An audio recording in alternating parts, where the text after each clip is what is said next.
Sabe, por trás de cada transfusão de sangue, um procedimento que a gente sabe que salva milhões de vidas, existe todo um universo invisível, um trabalho de bastidores com testes super rigorosos.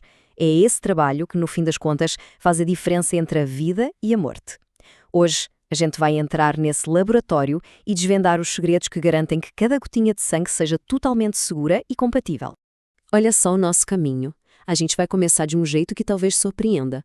Não com tubos de ensaio, mas com uma folha de papel. Dali, vamos mergulhar na identidade do sangue, vamos caçar anticorpos perigosos, assistir à prova de fogo e, por fim, decifrar as regras de ouro na compatibilidade. Vamos nessa? Para a gente entender o peso disso tudo, é preciso partir de uma ideia principal. Uma transfusão não é como tomar um remédio, não mesmo. É, na essência, um transplante de tecido líquido. Isso mesmo. Estamos colocando células vivas de uma pessoa no corpo de outra. E como em todo transplante, a compatibilidade não é uma opção, é uma exigência absoluta, para evitar uma rejeição que pode ser fatal. Ok, vamos mergulhar nisso. O primeiro passo em toda essa cadeia de segurança não acontece no laboratório. Acontece lá, ao lado do paciente. Tudo começa com o pedido de transfusão. Este formulário, a requisição, junto com uma amostra de sangue que foi colhida só para isso, é o que bota a máquina toda para rodar. E olha, isso não é uma mera formalidade, não. É a primeiríssima barreira de segurança de todo o processo. E o que é bem interessante aqui é o nível de rigor. Cada um desses campos é obrigatório. O formulário tem que ser preenchido à caneta, legível, sem nenhuma rasura. Um nome abreviado, um número de registro errado ou a falta de uma assinatura pode e deve parar tudo. É uma medida simples, mas que previne aqueles erros de identificação que poderiam ser catastróficos.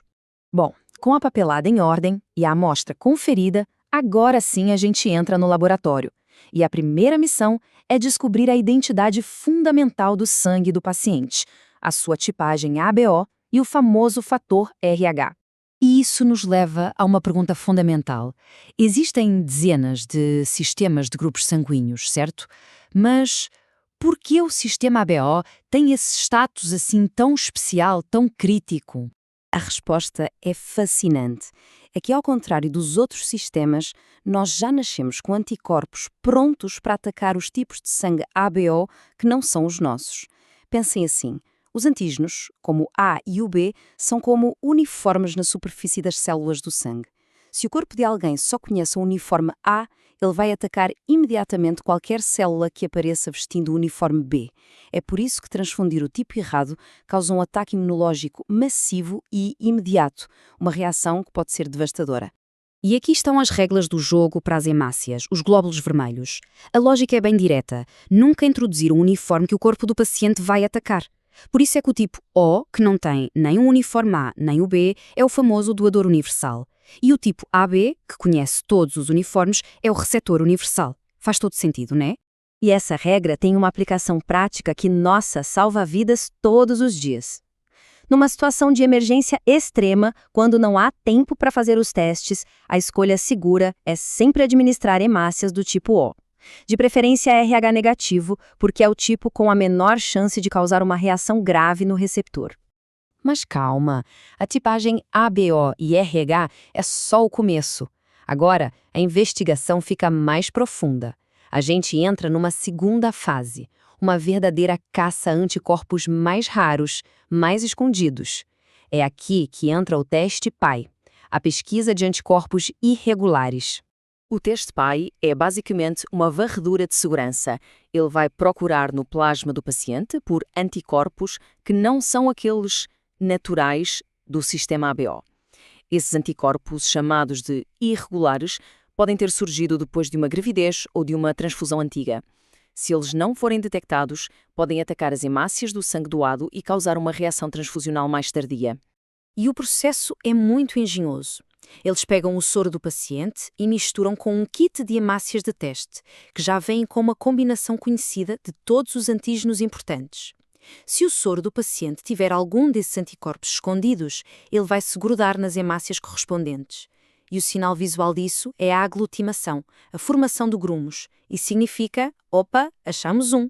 Muito bem, tipagem feita, anticorpos investigados, chegamos ao último portão de segurança antes da bolsa de sangue ser liberada. Esta é a prova final, o teste decisivo. A prova cruzada, ou cross-match, é um ensaio geral da transfusão. É genial! Em vez de usar aquelas hemácias de teste genéricas, agora eles misturam o soro do paciente diretamente com uma amostra das hemácias da bolsa específica que foi separada para ele.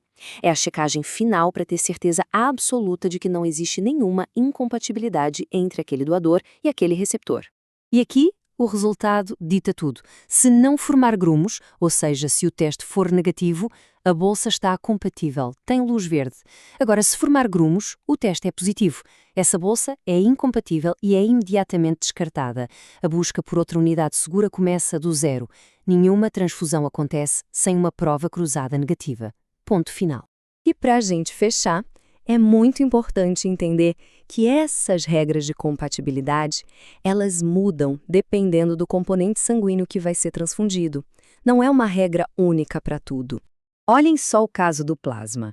Aqui, a lógica vira de cabeça para baixo. Lembrem-se, nas hemácias o perigo são os uniformes, os antígenos.